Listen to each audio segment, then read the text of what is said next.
Mais pour autant, l'articulation entre les politiques et les militaires en matière d'emploi de la force est aujourd'hui probablement plus fluide et efficace qu'elle ne l'avait jamais été dans l'histoire. Je vous propose que nous regardions d'abord le cas de la France. Un principe est clairement établi, la prépondérance du président de la République, garant de l'indépendance nationale, de l'intégrité du territoire et du respect des traités selon la Constitution, ainsi que chef des armées.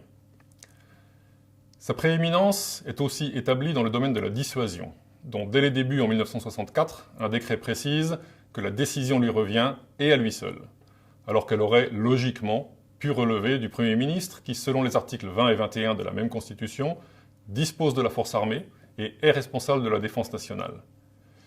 Mais qui d'autre que lui, le seul élu de la nation, pourrait prendre une telle décision? Simple question de bon sens, comme le faisait remarquer Georges Pompidou, Premier ministre de l'époque. Quant aux responsabilités respectives du ministre de la Défense et du chef d'état-major des armées, elles ont régulièrement évolué. Ainsi, dans un passé récent, le décret du 15 juillet 2009 précisait que le chef d'état-major est responsable de l'emploi des forces et assure le commandement des opérations militaires, tandis que le ministre de la Défense prépare et met en œuvre la politique de défense conformément aux directives données par le Premier ministre. Mais 4 ans plus tard, le décret de 2013 a limité le rôle du chef d'état-major et donné une place plus importante au ministre de la Défense, en des termes qui restent néanmoins ambigus. En effet, celui-ci est responsable de la préparation et, sous réserve des dispositions particulières relatives à la dissuasion, de l'emploi des forces. Tandis que le chef d'état-major des armées assiste le ministre dans ses attributions relatives à l'emploi des forces, et il est responsable de l'emploi opérationnel des forces. Pour autant, cette articulation politico-militaire est rendue plus fluide par un certain nombre de facteurs. D'abord, la relation directe entre le président et le SEMA, qui participe au Conseil de défense, où on traite de direction générale de la défense, de préparation des forces, et au Conseil restreint, dont le sujet est plutôt la direction militaire de la défense et l'emploi des forces. Le président lui donne par ailleurs des instructions directes pour la conduite des opérations. Le rôle du CEMP, du chef d'état-major particulier, conseiller militaire du président, est aussi important car par la proximité de la relation qu'il établit avec le président et l'espace qu'il réussit à occuper à la présidence, il est en capacité d'intervenir sur l'ensemble des questions qui touchent à la défense de la France et donc sur l'emploi de la force. D'ailleurs, depuis la présidence de Valéry Giscard d'Estaing, cet officier général est fréquemment nommé chef d'état-major des armées ensuite, ce qui garantit une bonne connaissance et compréhension mutuelle entre le politique et le militaire. Je n'oublie pas bien sûr les auditions régulières des chefs d'état-major et des responsables militaires par le Parlement qui vote depuis 2008 sur la prolongation des opérations extérieures. Le résultat concret de cet édifice, c'est une chaîne décisionnelle politico-militaire d'emploi de la force qui est globalement extrêmement efficace. Certes, il peut y avoir parfois quelques dysfonctionnements.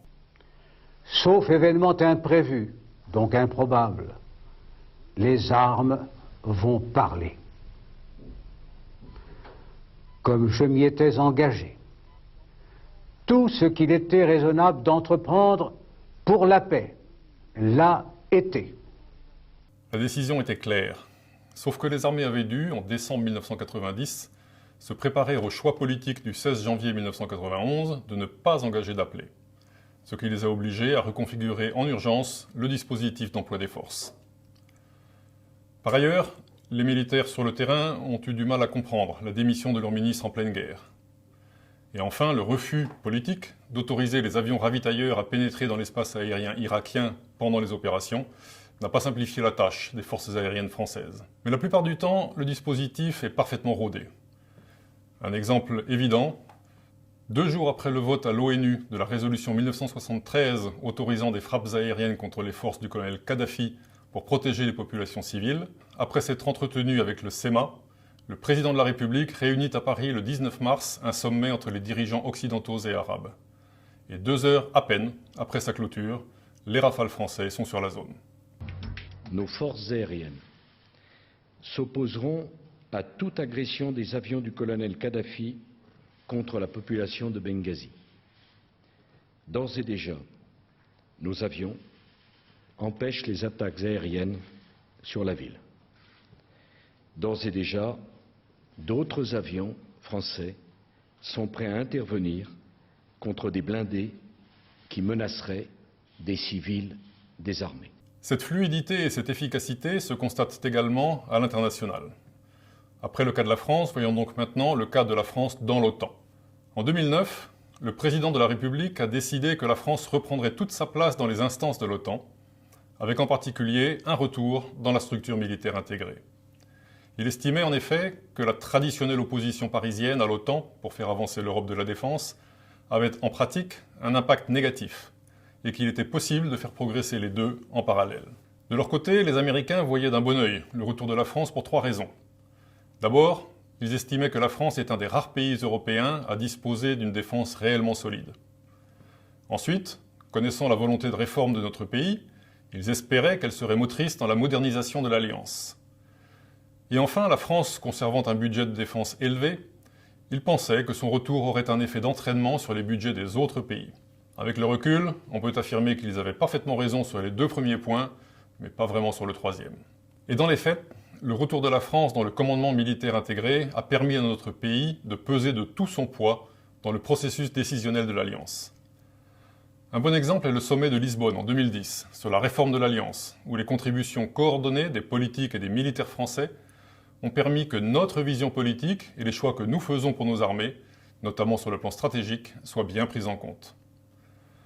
Ainsi du nouveau concept stratégique, dont l'analyse de notre environnement de sécurité inclut les nouvelles menaces en matière de terrorisme, de prolifération ou de cyberdéfense, rejoignant pleinement celles que nous avions faites en 2008 dans le cadre du Livre blanc sur la défense et la sécurité nationale. Je ferai la même remarque pour la définition des missions de l'Alliance. Le nouveau concept réaffirme la responsabilité première de l'OTAN, qui est de protéger et de défendre le territoire et la population de ses pays membres, conformément à l'article 5 du traité de Washington, mais aussi sa vocation à gérer les crises les plus difficiles et à œuvrer avec d'autres organisations et d'autres pays pour promouvoir la stabilité internationale. Tout ceci est parfaitement conforme aux missions de nos forces et confirme le niveau d'ambition qui est le nôtre.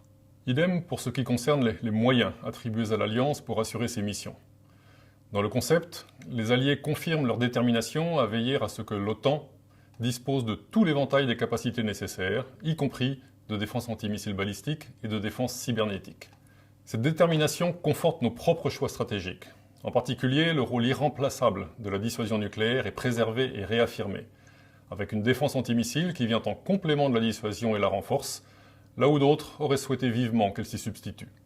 Là aussi, les responsables militaires français ont pu jouer un rôle important dans les nombreuses interactions amenant à ces décisions. Et il y a beaucoup d'autres exemples d'influence liées à notre retour dans la structure. Je pourrais vous citer la réforme de la structure de commandement elle-même, ou la vision novatrice préparée au commandement allié de la transformation par un groupe d'officiers principalement français a recueilli l'agrément des 28 nations. Ou bien nos relations avec les autorités américaines de la transformation, où l'expérience multinationale française était très appréciée, etc.